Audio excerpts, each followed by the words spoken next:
24 hours after the Ethics and Anti-Corruption Commission gave him a clean bill of health over allegations of pocketing millions of shillings in a scheme infamously dubbed the Chicken Gate scandal, it was a sigh of relief for IEBC Chairman Ahmed Issack Hassan. I've always maintained my innocence.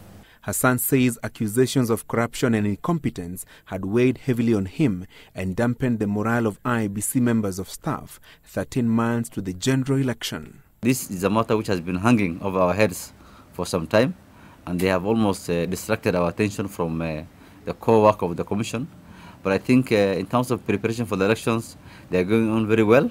Though cleared by the anti-graft body and the National Assembly's Justice and Legal Affairs Committee, Hassan and his team have to deal with credibility issues that have been raised by various stakeholders and questions raised on the Commission's ability to conduct a free and fair poll next year. My appeal to them is to respect the rule of law and the rights of individuals, and not to condemn people unheard, and not to just go into mob lynching.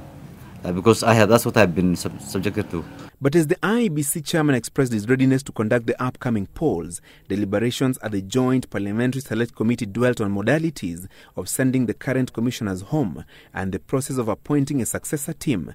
Attorney General Professor Githu Muigai told the committee that a politically negotiated exit plan can be formulated. And sometimes we've handled the constitutional and legal problems politically.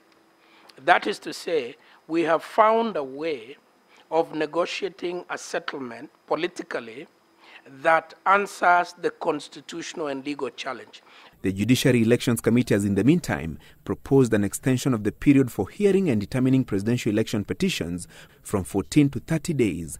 The Judiciary has also proposed that the Supreme Court exclusively handles presidential election petitions, while electoral disputes in the parliamentary and gubernatorial polls should be handled by the High Court and appeals handled by the Court of Appeal. Disputes arising from the county assembly seats polls, according to the judges, should be handled by the magistrates' courts with an appellate avenue at the High Court. Francis Gashuri's Citizen Business Center.